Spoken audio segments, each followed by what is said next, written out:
Assalamu alaikum students, welcome to mathematics class for grade 7. कल के lecture में हमने एक्सरसाइज 1.4 क्वेश्चन नंबर 1 पार्ट 1 2 3 4 ये हमने सॉल्व किए थे। एक नज़र डालते हैं उस पर। पहले यू सेट गिवन है, क्वेश्चन नंबर 1 में यू सेट गिवन है और हमसे कहा गया कि find A union B and A intersection B और draw Venn diagram in each case. तो सबसे पहले जो है आप फाइंड करेंगे ए यूनियन बी और ए इंटरसेक्शन बी। जो दो सेट्स गिवन है उनके लिए यूनियन और इंटरसेक्शन फाइंड करेंगे और फिर उसका डायग्राम। तो ये हमने यूनियन फाइंड किया है और ये यूनियन का डायग्राम है। फिर इसी तरह इंटरसेक्शन फाइंड किया है और ये उसका डायग्राम है। डायग्राम बनाने का तरीका सरसरी तौर पर मैं बता देता हूँ। जो स्क्वायर बॉक्स है ये यू सेट को रिप्रेजेंट करेगा और जो स्मॉल सेट्स है सेट ए और सेट बी, इनके लिए हम सर्कल बनाएंगे। तो सर्कल कैसे बनाएंगे? एक दूसरे के अंदर बनाएंगे या अलग अलग सर्कल बनाएंगे या एक दूसरे के ऊपर ओवरलैपिंग बनाएंगे। ये ओवरलैपिंग वाले सर्कल है, ये अभी जो मैं आपको दिखा रहा हूँ ये दोनों ओवरलैपिंग सर्कल है। तो इस तरह के सर्कल कब बनाएंगे या इस टाइप के सर्कल कब बनाएंगे, जो कि यहाँ पर आपको नजर आ रहा होगा। ये दोनों सर्कल जिसमें ये सर्कल अलग अलग है और ऊपर वाले जो क्वेश्चन नंबर 1 पार्ट 1 2 है उसके सर्कल एक दूसरे के अंदर है। तो कब जो है हम इस तरह के सर्कल बनाएंगे, एक दूसरे के अंदर कब बनाएंगे, एक दूसरे के ऊपर जो ओवरलैप करते हैं उस तरह के सर्कल कब बनाएंगे, या जो अलग अलग सर्कल है वो कब बनाएंगे। तो वो डिपेंड करता है गिवन सेट्स पर। आपको कौन से दो सेट्स गिवन है तो ये उस पर डिपेंड करता है। पहले आप सेट्स को देखें, अगर एक सेट दूसरे का सबसेट है, सेट ए सेट बी का सबसेट है, तो ऐसे सिचुएशन में आप सबसेट वाला सर्कल छोटा बनाएंगे और सुपरसेट वाला सर्कल बड़ा बनाएंगे। जिसके एलिमेंट सारे दूसरे सेट में मौजूद हो तो वो छोटा बनाए और वो दूसरा सेट तो वो बड़ा बनाए। जिस तरह ए के सारे एलिमेंट्स बी में हैं तो बी वाला सर्कल बड़ा और ए वाला सर्कल छोटा। एक छोटे सर्कल के अंदर ये 2 3 4 लिखे और बड़ा सर्कल जो होगा उसमें ऑलरेडी वो छोटे सर्कल का रीजन आया होगा जिसमें 2 3 4 लिखा होगा। तो बड़े सर्कल के बकिया हिस्से में इस 2 3 4 के अलावा 1 और 5 रहते हैं वो लिख लेंगे, ये बाकी इसका जो रिमेनिंग पोर्शन है उसमें। और दोनों सर्कल के बाहर जो स्क्वायर बॉक्स रेक्टेंगल बॉक्स है, अब रेक्टेंगल में ये यू सेट रिप्रेजेंट करेगा। मैंने भी आपको बताया यू सेट में 1 से लेकर 10 तक नंबर है। तो दोनों सर्कल में 1 से लेकर 5 तक नंबर्स तो आ गए और वो रेक्टेंगल का हिस्सा भी है। अब ये जो 1 से लेकर 5 तक नंबर आपने लिखे हैं सर्कल्स दोनों सर्कल के अंदर, तो ये रेक्टेंगल में भी लिखे हुए हैं अंदर। अब रेक्टेंगल में इसके अलावा 6 7 8 9 10 रहते हैं, तो वो 6 7 8 9 10 आप इधर बाहर वाली जगह पर यहाँ पर लिख लेंगे। ये 6 7 8 9 10 वाले नंबर्स यहाँ पर आप लिख सकते हैं, ठीक है। तो नंबर्स आपने ऐसे लिखने हैं। अगर सेट सेम है ना, जिस तरह इसमें पार्ट 1 में हमने यूनियन और इंटरसेक्शन फाइंड करने, तो दोनों के डायग्राम सेम बनाने हैं। सेट्स जब सेम हो तो डायग्राम हमेशा सेम होंगे। डिफरेंस उनमें सिर्फ शेडिंग की होगी। यूनियन में दोनों सर्कल शेड होंगे, इंटरसेक्शन में सिर्फ उनमें जो कॉमन हिस्सा होगा सिर्फ वो शेड होगा। जिनकी क्वेश्चन होते हैं सिर्फ वो लोग हैंड रेस किया करें, उनको मैं अनम्यूट करूंगा और अगर कोई क्वेश्चन ना हो तो फिर हैंड रेज ना करें। ओके, पार्ट 2 को अगर आप देखें, पार्ट 2 में सेट ए और बी ये वाले सेट है। तो अब यहाँ पर बी के जो एलिमेंट्स है वो सेट ए में मौजूद है। बी में 6 और 8 है और वो ऑलरेडी सेट ए में मौजूद है।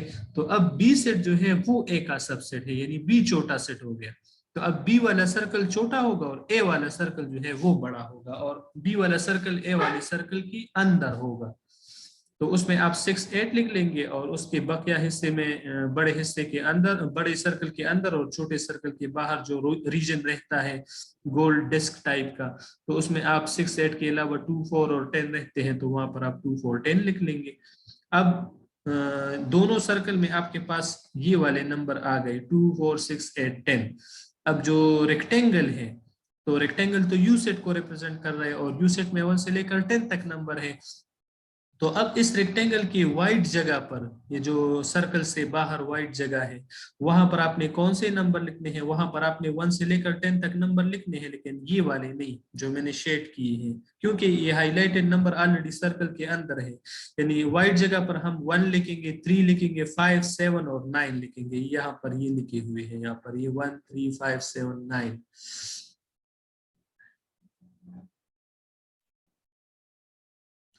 हदीद, आप पूछ रहे हैं कि इस में सर्कल में ये 6 और 6, 9 और नंबर्स क्यों लिखे हैं, कौन से वाले? अच्छा, पार्ट 2 की आप बात कर रहे हैं कि कौन से वाले की बात कर रहे हैं? 6 और 8 लिखी हुई है, 6 और 9 नहीं है। पार्ट 2 के जो दो, ये वाला सर्कल जो मैंने अभी सेलेक्ट किया है और ये दूसरा सर्कल, ये दोनों जो मैंने सेलेक्ट की है ना, इसके अंदर वाले सर्कल में, छोटे सर्कल में 6 और 8 लिखी हुई है, बी लिखा हुआ है और 6 और 8 सब में तो नहीं है। ये जब आप जूम करेंगे ना तो फिर आपको, ये फर्स्ट वन को मैं जूम कर रहा हूँ तो इसको आप देखिए, फर्स्ट वन का छोटा सर्कल ये सेट ए का है।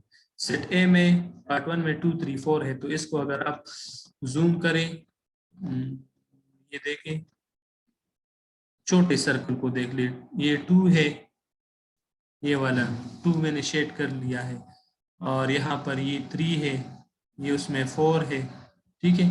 ये 2, 3, 4 सेट ए में लिखे हुए हैं। ये बाहर जो यहाँ पर 4 लिखा हुआ है, ये गलती से लिखा हुआ है, ये यहाँ पर 4 नहीं है, ये सेट बी है। यहाँ पर इधर आपने सेट बी लिखना है, यहाँ पर हम इस तरह लिख लेंगे सेट बी।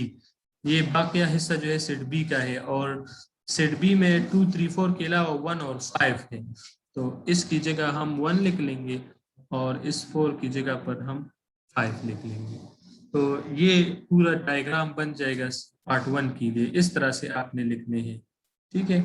मैं वापस जूम आउट कर देता हूँ। हर एक में इसी तरह लिखे होते हैं। अगर इसमें कोई नंबर इस तरह है, मैं तो साथ साथ समझा रहा हूँ ना कि किस तरह आपने लिखने हैं, आप उस पे मेरी बात पे फोकस करें तो आपको समझ में आ जाएगा। साथ साथ बुक के डायग्राम देखे तो वहां पर और भी क्लियर है। पार्ट 3 में आप देखिए, पार्ट 3 में जो हमारे पास दो सेट है, 1, 3, 5, 7, 9 है, एक में दूसरे में 2, 3, 5, 7 है। तो अब इसमें कोई भी सेट दूसरे का सबसेट नहीं है। सेट ए में 1, 3, 5, 7, 9, सेट बी में 2, 3, 5, 7, मतलब 3, 5 और 7 ऐसे नंबर है जो दोनों सेट्स में मौजूद है, 3, 5 और 7।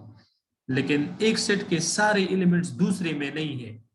ऐसा कोई भी सेट नहीं है, न बी के सारे एलिमेंट्स ए में है, न ए के सारे एलिमेंट्स बी में है, तो कोई भी सेट दूसरे का सबसेट नहीं है। तो इसके सर्कल एक दूसरे के अंदर नहीं बनेंगे। इन दोनों सेट्स में कॉमन है, नंबर्स कॉमन है इनमें, तो इनके सर्कल ऐसे ओवरलैपिंग सर्कल इनको कहते हैं, जो एक दूसरे के ऊपर ओवरलैप करते हैं, कुछ जगह उनमें कॉमन होती है, तो ये एक दूसरे के ऊपर ओवरलैपिंग सर्कल बनेंगे। और अगर इनको आप जूम करें तो इसमें जो कॉमन जगह है, जो दोनों सर्कल में कॉमन है, अभी आपको थोड़ा सा आई होप कि क्लियर होगा, ये 3 है, ये 5 और ये 7। आई होप कि आपको नजर आ रहा होगा। ये कॉमन पोर्शन में 3, 5, 7 लिखी हुई है। सेट ए के बकिया पार्ट में 1 और 9 लिखी हुई है, ये 1 है और यहाँ पर ये 9 है। और सेट बी के बकिया पार्ट में 2 लिखा हुआ है। तो अब ये सेट पर डिपेंड करता है कि सेट आपको कैसे गिवन है। सेट बी में 3, 5, 7 के अलावा 2 है ना, तो सेट बी के इस जगह पर ये 2 लिखा हुआ था, और सेट ए में 3, 5, 7 के अलावा 1 और 9 है, तो सेट ए की इस जगह पर 1 और 9 लिखे हुए थे, ये इस जगह पर। और जो कॉमन रीजन है उसमें कॉमन नंबर्स 3, 5 और 7 जो दोनों सेट्स में कॉमन है, वो कॉमन वाले हिस्से में लिखे हुए हैं। तो और दोबारा से मैं वही बात बता रहा हूँ, चाहे आप इन दोनों सेट के लिए यूनियन का डायग्राम बनाए या इंटरसेक्शन का डायग्राम बनाए, तो दोनों डायग्राम सेम होंगे। और डायग्राम सेम होने के साथ साथ इसमें क्या होगा, नंबर भी उसी जगह पर होंगे। एक यूनियन के लिए अगर आप डायग्राम बना रहे हो, इंटरसेक्शन के लिए, तो दोनों डायग्राम सेम बनाए, डिफरेंस उनमें सिर्फ क्या होगा, शेडिंग का होगा।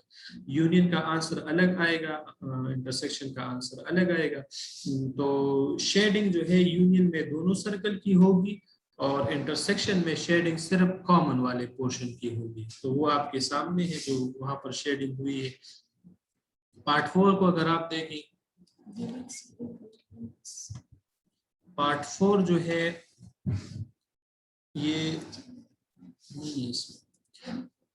ओके, पार्ट 4 को अगर आप देखें तो पार्ट 4 में दो सेट गिवन है 1, 5, 6, कल मैंने आपको ये करवाया था, और दूसरा सेट है 2, 4, 7। तो इन दोनों सेट में कुछ भी कॉमन नहीं है, एक नंबर भी ऐसा नहीं है जो दोनों सेट्स में मौजूद है। तो इनके जब आप सर्कल बनाएंगे तो इस तरह होंगे जो आपके स्क्रीन पर नजर आ रहे हैं। दोनों सर्कल अलग अलग होंगे, एक दूसरे के साथ टच नहीं होंगे, दोनों अलग अलग होंगे। एक ए सर्कल होगा, दूसरा बी सर्कल होगा। ए वाले सर्कल में ए सेट के नंबर्स लिखे, बी वाले सर्कल में बी सेट के नंबर लिखे। अगर यूनियन का डायग्राम बनाना है, दोनों सर्कल को शेड करें। क्यों शेड करेंगे? क्योंकि यूनियन में हम दोनों सेट्स के एलिमेंट्स कंबाइन करते हैं, और दोनों सेट में के एलिमेंट्स कंबाइन करने से हमें ये आंसर मिलता है 1, 2, 4, 5, 6, 7, और ये सारे नंबर इन दोनों सर्कल में मौजूद है। ये देखिए 1, 5, 6 सेट ए में है, यहाँ पर ये 1, 5, 6 इस सेट ए में है, और 2, 4, 7 सेट बी में है। तो दोनों का यूनियन जो है इस ऊपर वाले डायग्राम में मैंने आपको दिखा दिया, उसमें क्या था, दोनों सर्कल शेड थे। इंटरसेक्शन इनका एम्प्टी सेट आ रहा है, तो एम्प्टी सेट की वजह से इसमें आप कोई भी जगह शेड नहीं करेंगे। हारून खान कह रहे कि वॉइस क्लियर नहीं है, तो वॉइस जिनको क्लियर नहीं है उनकी अपने नेट में कोई प्रॉब्लम होगी। ठीक है, यहाँ पर सब कुछ ओके है, यहाँ पर टीचर्स चेक कर रहे हैं। जब वॉइस प्रॉब्लम होती है तो हमें पता चलता है, हम उसको सॉल्व कर देते हैं। आगे वाला जो क्वेश्चन है उसमें यू सेट है A B C D E F, और उसमें हमने ए कॉम्प्लीमेंट फाइंड करना होगा और बी कॉम्प्लीमेंट फाइंड करना होगा। उसके अलावा ए कॉम्प्लीमेंट और बी कॉम्प्लीमेंट फाइंड करने के बाद हम उसमें ए डिफरेंस बी और बी डिफरेंस ए फाइंड करेंगे। जी कोई क्वेश्चन पूछना है तो पूछ लें। जी पूछे। जरा आप शुरू से क्वेश्चंस दिखा दे, मैं स्क्रीनशॉट लेना भूल गई। आप लोग टाइम पे काम नहीं करते और फिर बाद में बताते हैं। चलिए ले ले यहाँ से स्क्रीनशॉट। ले लिया सर। ओके, आगे वाला भी ले लें, ये पार्ट 3। एक मिनट, यहाँ से भी ले लें।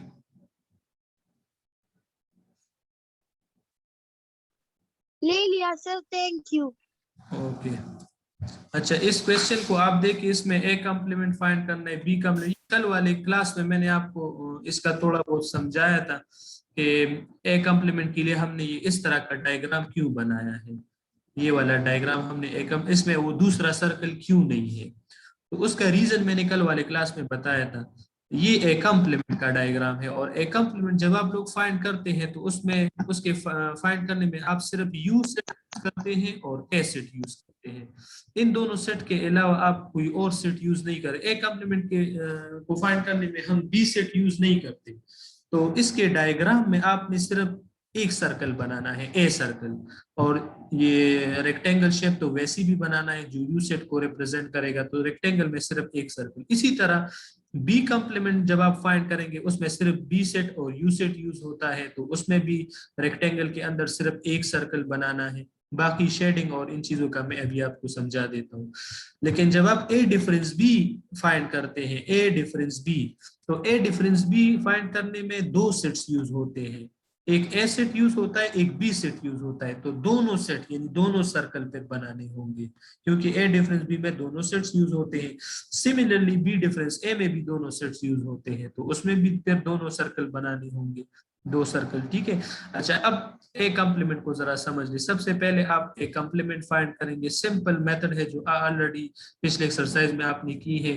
किसी सेट का कॉम्प्लीमेंट फाइंड करना हो तो उसको यूनिवर्सल सेट से सब्ट्रैक्ट करते हैं, पहले यू सेट लिखते हैं, फिर माइनस या डिफरेंस का साइन स्लैश, और फिर बी सेट, वही सेट जिसका कॉम्प्लीमेंट हम फाइंड करना चाहते हैं यानी ए सेट, वो लिखते हैं। अब दोनों में जो नंबर्स कॉमन है, इन दोनों सेट में जो है ए बी कॉमन है, तो वो ए बी यानी वो कॉमन नंबर्स आप यू सेट से हटा दें। उसके अलावा यू सेट में जितने एलिमेंट्स है वो आपका आंसर होगा। यानी ए बी अगर आप इस पहले वाले सेट से निकाल दें, उसमें सी डी ई एफ रह जाएगा और वही आपका आंसर होगा। अब डायग्राम में ये सी डी ई एफ वाला पोर्शन जो है वो शेड होगा। डायग्राम कैसे बनाना है, एक सर्कल पहले बनाएं, सर्कल बनाने के बाद उसमें ए लिखे, और जब आप ए लिखे तो ये इट मींस इसका मतलब होगा कि ये सर्कल सेट ए को रिप्रेजेंट कर रहा है। फिर सेट ए की जितनी एलिमेंट्स है वो लिखे, स्मॉल ए और स्मॉल बी, ये सेट ए की एलिमेंट्स है वो लिख ले, और उस सर्कल को फिर एक रेक्टेंगल में इनक्लोज कर ले, एक रेक्टेंगल उसके इर्द गिर्द बना ले। वो रेक्टेंगल सेट यू को रिप्रेजेंट करेगा। अब सेट यू यहाँ पर आप देख सकते हैं, सेट यू में A B C D E F है, ये सारे एलिमेंट सेट यू के हैं। तो ये बॉक्स जो है, इस बॉक्स के अंदर हमने ये सारे लिखने हैं, A B C D E F. इस बॉक्स के अंदर already small A small B लिखी हुई है, तो बाकी रह जाते हैं सी डी ई एफ। तो वो सी डी ई एफ इस सर्कल से बाहर और रेक्टेंगल के अंदर इस जगह पर लिख ली। ये वो डी है, यहाँ पर ई है, और फिर इधर सी और एफ ये वाले सारे हैं। तो आंसर हमारे पास ही सी डी ई एफ आया है। तो सी डी ई एफ जो है ये पोर्शन सर्कल से बाहर है, तो सर्कल के बाहर वाला हिस्सा शेड होगा। एक और बात याद रखें, सबसे आसान बात, वो इस पूरी क्वेश्चन के लिए आपको उसकी जरूरत पड़ेगी, और वो ये कि जो सेट सब्ट्रैक्ट होता है ना वो अनशेडेड होगा। जो सेट हम सब्ट्रैक्ट करते हैं वो सेट अनशेडेड होगा, चाहे आप ए कंप्लीमेंट फाइंड कर रहे हो, बी कंप्लीमेंट फाइंड कर रहे हो, ए डिफरेंस बी या बी डिफरेंस ए, इन सब में जो सेट सब्ट्रैक्ट हो रहा है यानी माइनस साइन या स्लैश के बाद है, वो वाला सेट अनशेडेड होगा, यानी वो सर्कल अनशेडेड, और दूसरा बाकी हिस्सा जो है वो शेडेड होगा। अभी इस बात को मैं आपको यहाँ पर क्लियर करके दिखा देता हूँ। जब आप ए कंप्लीमेंट फाइंड करते हैं तो आप कौन सा सेट सब्ट्रैक्ट करते हैं? सेट ए सब्ट्रैक्ट करते हैं ना। तो जब सेट ए सब्ट्रैक्ट करेंगे तो ए वाला जो सर्कल होगा वो अनशेडेड, उसके अलावा बाकी पोर्शन शेडेड। इस सेकेंड पार्ट में बी कंप्लीमेंट आप फाइंड करें, तो बी कंप्लीमेंट के लिए आप बी सेट को सब्ट्रैक्ट कर रहे हैं। तो जब सेट बी सब्ट्रैक्ट करें तो बी सेट का जो सर्कल होगा वो अनशेडेड, और उसके अलावा बाकी हिस्सा जो है वो शेडेड होगा। ठीक है,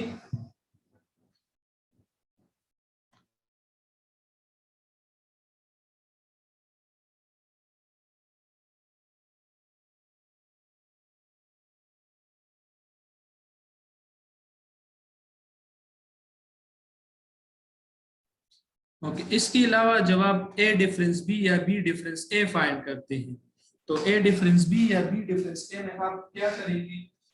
ए डिफरेंस बी में आप सेट बी को सब्ट्रैक्ट करते हैं, और बी डिफरेंस ए में आप सेट ए को सब्ट्रैक्ट करते हैं।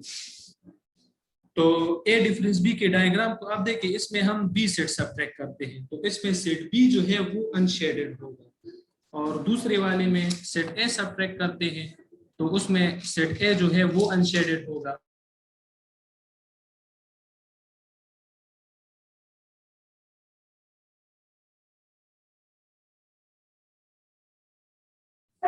तो यहाँ पर आप क्लियरली देख सकते हैं, जब आप ए डिफरेंस बी फाइंड कर रहे हैं तो इसमें बी सेट सब्ट्रैक्ट हो रहा है। तो ये देखिए सेट बी वाला सर्कल खाली है, मतलब उसमें लाइंस नहीं है, और सेट ए वाले सर्कल में होंगे। अब अगर आपके जहन में ये सवाल आ रहा है कि ये रेक्टेंगल वाला पोर्शन क्यों शेड नहीं है जिस तरह इससे पहले वाले में था, तो उसका आंसर ये कि इस सेट में इन दोनों सेट में या इस पार्ट जो हम सॉल्व कर रहे हैं इसमें यू सेट की कोई बात नहीं हो रही है, तो यू की उसका शेडिंग का कोई मसला नहीं है। इसमें सिर्फ ए और बी सेट्स हैं, इनको आपने रेक्टेंगल में क्लोज करना होगा, उसके नंबर्स लिखने होंगे। अब इस रेक्टेंगल में मुझसे सी और एफ लिखना रह गया है, स्मॉल सी और small F, A B C और डी ई एफ। अच्छा, एफ रह गया है, सी ऑलरेडी सेट बी में मौजूद है, तो एफ रह गया है। डी और ई तो इसमें ऑलरेडी मौजूद है, लेकिन एफ लिखना मैं भूल गया हूं, तो वो एफ यहाँ पर इस वाइट जगह पर लिखना चाहिए। ठीक है। अच्छा, इसके अलावा जो है ए डिफरेंस बी का मतलब आपको पता होना चाहिए, जो पहले मैंने समझाया है। A difference B means set A पहले लिखे, फिर डिफरेंस का साइन, फिर सेट बी। तो अब दोनों सेट्स में जो कॉमन एलिमेंट्स है, दोनों सेट में ए बी कॉमन है, वो कॉमन एलिमेंट्स आप पहले वाले सेट से निकाल दी तो पहले वाले सेट में जो कुछ रह जाएगा वो आपका आंसर होगा। तो दोनों सेट में ए बी कॉमन है और ए बी जब आप पहले वाले सेट से निकालेंगे तो एम्प्टी रह जाएगा, तो एम्प्टी सेट आपका आंसर होगा। तो यहाँ पर आप देखें ना, ये ए का जो खाली जगह ए में क्या है, ए में जो जगह हमने शेड की है ना उसमें कोई भी नंबर नहीं है। ए वाले सर्कल में जो जगह शेड है उसमें कोई भी नंबर नहीं है। उसकी रीजन यही है कि यहाँ पर एम्प्टी सेट है। और बी डिफरेंस ए जब आप फाइंड करते हैं तो बी डिफरेंस ए का मतलब पहले सेट बी लेके फिर डिफरेंस का साइन फिर सेट ए लेके कॉमन एलिमेंट जब निकालेंगे तो पहले वाले सेट में सिर्फ स्मॉल सी रह जाएगा, ये कैपिटल सी नहीं है, ये स्मॉल सी है, ये रह जाएगा। तो अब ए सब्ट्रैक्ट हो रहा है तो ए वाला सर्कल जो है अनशेडेड होगा और बी वाला सर्कल जो है वो शेडेड बन जाएगा। तो ये इसका आंसर होगा। इसके पार्ट 2 से जो है आप लोग स्क्रीनशॉट ले लें, ये मैं दिखा रहा हूँ पार्ट 2, ये पूरा पार्ट 2 है, ये आप लोगों का होमवर्क होगा, ठीक है। इसकी प्रैक्टिस आप लोगों ने करनी है और ये आपका होमवर्क है, यहाँ से आप स्क्रीनशॉट ले लें। जो यहाँ पर ये पूरा जितना है ये आप लोगों का होमवर्क है, साथ में इनके जो डायग्राम है वो भी यहाँ से आप स्क्रीनशॉट लें, ये आप लोगों का होमवर्क है। और इसको क्लियर इस तरह डायग्राम भी बनाने हैं और इसकी प्रैक्टिस करनी है, ठीक है। होमवर्क की समझ आई है सबको?